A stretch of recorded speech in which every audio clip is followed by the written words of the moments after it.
That's comedian Jimmy Kimmel turned spokesman for Chuck Schumer and the Democrats, sounding the alarm and calling out the FCC after the agency voted to overturn an Obama-era internet regulation known as net neutrality. The move causing some on the left to paint an even dire picture with a CNN headline reading, quote, "End of the internet as we know it." So is it the end of the internet? Well, let's talk to the chairman of the FCC. Ajit Pai joins us from our nation's capital. Ajit, good morning. Good morning to you. Good morning. Hey, good morning to you. Thanks for having me on. Well, I know yesterday when it was repealed, an exciting day there at the FCC. Somebody called in a bomb threat, and there were all sorts of worry. What is Jimmy Kimmel, who said that about you, what's he getting wrong about this? He's getting everything wrong about it. The free and open internet we had prior to 2015 is the one we are going to have going forward. And that kind of name-calling and hysteria is disappointing, but it's not surprising. Those who have said that the internet as we know it is about to end have been proven wrong starting this morning as people send emails, check on their Twitter accounts, post on Facebook and the like.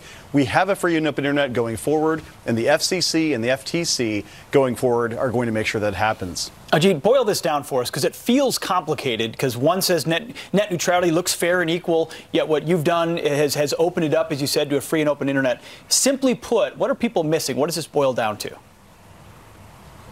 What it boils down to is, should the government micromanage how the internet works? For 20 years before 2015, starting with President Clinton, we decided no. We wanted to have a free market approach in which innovators could innovate and consumers could benefit. And the results speak for themselves. Companies like Facebook and Amazon and Netflix and Google became global giants precisely because the government wasn't involved. That is the light touch framework to which we are returning. And that's part of the reason why I think so much of this hysteria is simply misplaced. As we will see going forward, getting this regulatory system right means better, faster, cheaper internet access for all Americans across the country.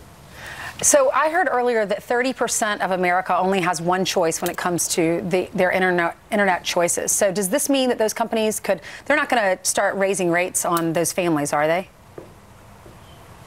Two different points. Number one, to the extent that lack of competition is an issue, and I've seen that for myself in parts of the country, the solution is more competition, not heavier government regulation that makes it even harder for new competitors to enter.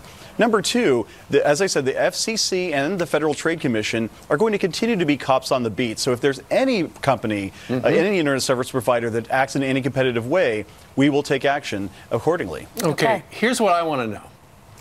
Is my internet going to slow down? What I'm paying right now, I'm okay with it, a little high, but is it going to slow down? Will I be able to pay for more? What's the deal for me, the average consumer?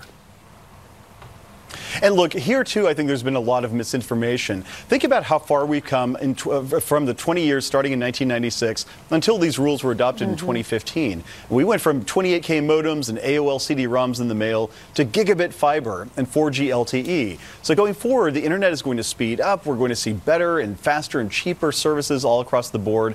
And that's exactly what these rules, which were, after all, the Clinton-era rules that served us so well, are calibrated to do. Ajit, if we had stayed with net neutrality and there had been, say, a President Hillary Clinton, I mean, where could this have gone? What type of regulation could we see? There's no question that that kind of FCC would have heavily regulated the internet even further. They would have banned, for example, free data offerings by wireless companies, where the wireless company will say you can stream data, music, video, and the like exempt from any data limits. They would have banned that. They probably would have gotten into price regulation, which is essentially the government deciding how these businesses are going to operate. So there's no telling how far they would have gone. It would have been limited only by their own imagination. Ajit, you're a smart guy. You went to Harvard. You were general counsel for Verizon. You have Jimmy Kimmel calling you names. What'd you think of that? I think it's unbecoming of the seriousness of this debate, but again, it's not surprising. Those on the other side have literally nothing other to peddle than hysteria and misinformation and fear about the light touch approach that we had for most of the internet's existence. So I would hope that people would focus on the facts, but again, given what's transpired over the last several weeks, I'm not surprised at all. And before you go, the headline over at CNN, "End of the internet as we know it." Is that accurate? It's not accurate at all, but again, that's part of having a free country. People can say anything they want, and in some cases, they literally do. All right. They sure do. You're right. Well, we've grown to love our internet.